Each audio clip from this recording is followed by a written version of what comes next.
L'interview politique d'Europe 1 en direct du Nord ce matin. Fabien Amias, vous recevez Marine Le Pen, présidente du Front National et qualifiée pour le second tour des législatives dans la circonscription d'Hénin-Beaumont. Bonjour Marine Le Pen. Bonjour. Nous sommes à Vendin-le-Vieil, à quelques encablures d'Hénin-Beaumont.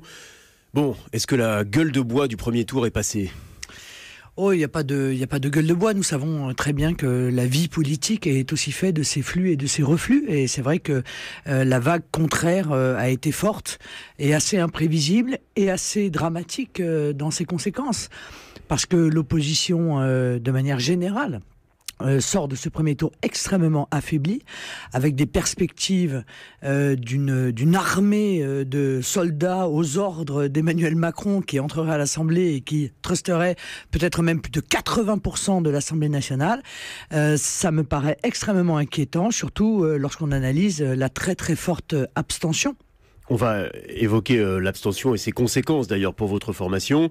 Je parlais d'Hénin-Beaumont, vous y avez obtenu un score important, 46%, vous êtes largement en tête et donné favorite pour le second tour. Est-ce que ce score ne cache pas la réalité de votre parti, un recul partout par rapport aux chiffres des élections législatives de 2012, 500 000 voix de recul. Vous parliez d'un score hier un peu décevant. Est-ce qu'on ne peut pas plutôt parler d'un score en déroute ?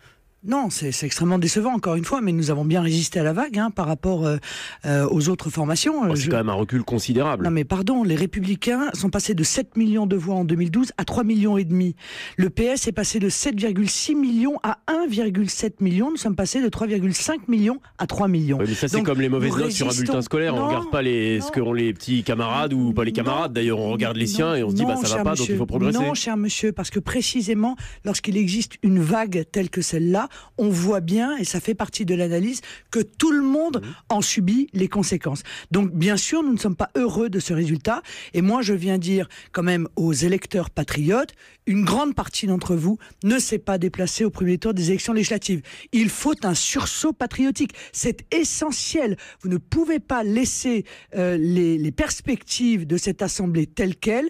Notre pays pour fonctionner démocratiquement, a besoin d'une opposition qui ne soit pas réduite à la portion congrue. C'est pas seulement, encore une fois, le Front National que je défends ici. C'est vraiment le fonctionnement démocratique de notre pays. Vous appelez un sursaut patriotique. Combien espérez-vous de députés Front National à l'issue du second tour dimanche soir? Je ne sais pas.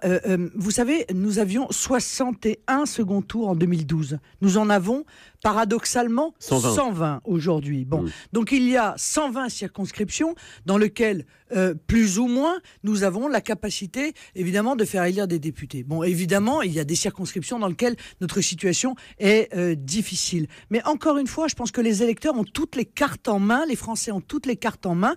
Ils peuvent modérer ces résultats du premier tour et permettre au Front National d'envoyer plusieurs députés pour être la voix du peuple au sein de l'Assemblée nationale. Vous pensez qu'il y aura plus de 3, 4, 5 députés pour essayer de donner une fourchette de ce que sont aujourd'hui vos espoirs électoraux? Non, je ne donnerai pas cela. Encore une fois, je ne donnerai pas cela. Je dis aux Français, je suis là pour faire passer un message, pas pour jouer les Madame Irma du second tour de l'élection législative. Je leur dis, vous pouvez encore changer les choses en vous mobilisant. Et moi, l'appel que je fais, c'est l'appel à tous ceux qui ont voté pour moi au premier tour de l'élection présidentielle. Qui ne se sont pas déplacés dimanche dernier pour plus de la moitié d'entre eux, d'après c'est une enquête IFOP. C'est tout à fait juste. Et pourquoi?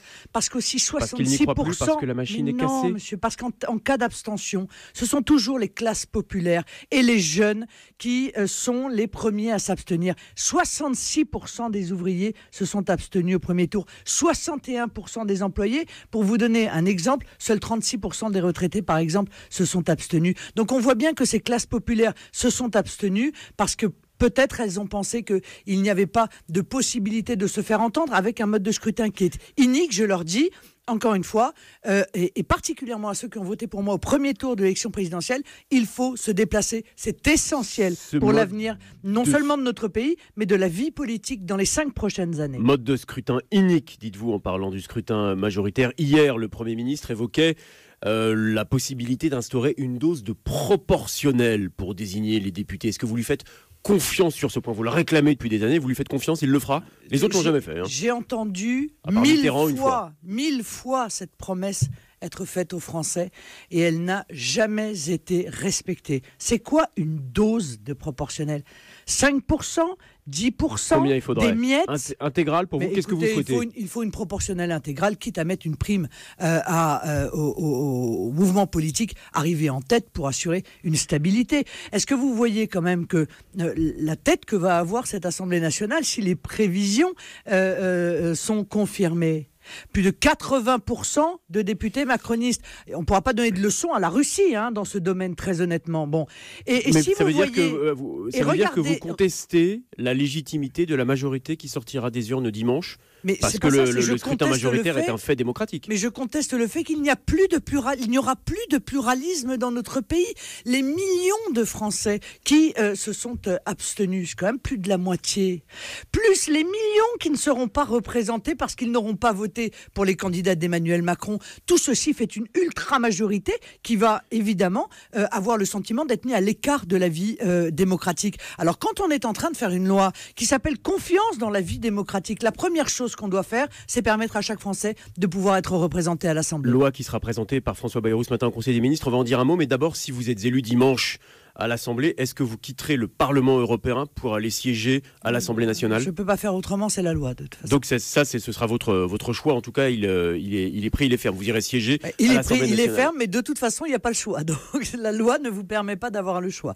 Donc en étant candidate, évidemment, je m'engageais à siéger à l'Assemblée nationale. Et si le FN n'a pas de groupe parlementaire, ce que laissent présager les indices électoraux, où irez-vous siéger ? Ce sera un sacré problème pour la démocratie. Et vous, où serez-vous ? Aux côtés de qui serez-vous à l'Assemblée ? Je serai en non-inscrit, comme l'ont été Marion Maréchal et Gilbert Collard pendant les 5 dernières années, en se faisant entendre, en défendant avec énergie, avec loyauté, les idées qui sont celles des Français qui votent pour nous. Et en votant certains textes présentés par le gouvernement qui pourraient vous convenir, vous évoquiez à l'instant la moralisation de la vie publique. Il paraît que maintenant il faut dire confiance dans la vie démocratique, c'est l'intitulé du texte présenté par François Bayrou en Conseil des ministres ce matin. Vous pourriez le voter, par exemple, ce texte ? Oui, je pourrais accessoirement le voter. Je pense qu'il mérite d'être amendé parce qu'il est plein de trous, ce texte, et notamment sur les conflits d'intérêts. Mais on comprend qu'Emmanuel Macron n'ait pas tellement envie de s'attaquer aux conflits d'intérêts. C'est pourtant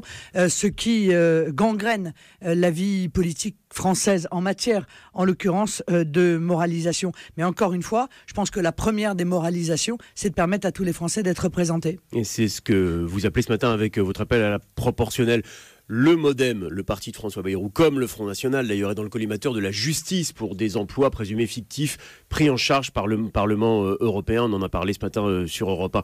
Dans ce contexte, François Bayrou, le garde des Sceaux, a-t-il sa place au gouvernement, à vos yeux? Mais moi, que les choses soient très claires, j'ai toujours considéré que les assistants parlementaires avaient le droit d'avoir des responsabilités politiques dans un mouvement. Je crois même que c'est essentiel. Nous faisons de la politique. Nos assistants parlementaires sont des assistants de députés politiques élus par des électeurs pour faire de la politique. Ce ne sont pas des fonctionnaires européens, n'en déplaise à la Commission européenne ou au Parlement européen. Par conséquent, je dis qu'il n'y a rien à reprocher à cela, mais que la loi est la même pour tous. Ça ne peut pas être interdit pour le Front National et autorisé pour le MoDem, pour le PS, pour les Républicains. Et je vous signale que le deuxième étage de la fusée, ce seront peut-être l'analyse des responsabilités politiques des assistants parlementaires, des députés nationaux et des sénateurs nationaux. Donc soit la règle est claire et tout le monde, encore une fois, la respecte, mais aujourd'hui, il n'y a aucune raison de faire ce reproche aux formations politiques. Marine Le Pen, est-ce que la campagne du Front National pour les législatives, celle que vous êtes en train de mener en ce moment, n'est pas polluée par le cas d'un homme qui concentre toutes les critiques? Il s'agit du vice-président Florian Philippot. Et quand je dis critique, c'est même pas un mot couvert. L'un des cadres du Front National, le secrétaire général Nicolas Bay, disait avant-hier « Je regrette que certains aient fait entendre des voix discordantes au sein du parti. Philippot, ça a été votre martingale. Est-ce qu'aujourd'hui, c'est pas votre mauvais génie? Écoutez, c'est en dessous de l'escarmouche, ce dont vous me parlez, pardon. Le sujet... Non, mais sans qualifier les rapports entre les uns et les autres, là, je parle du fond. Est-ce que Florian Philippot, la ligne qu'il a défendue, n'est finalement pas aujourd'hui responsable de vos déconvenues électorales? Le sujet n'est pas là et le propos de Nicolas Bay ne se porte pas sur le fond. Le propos de Nicolas Bay, que je partage, consiste à dire il y a un temps pour tout.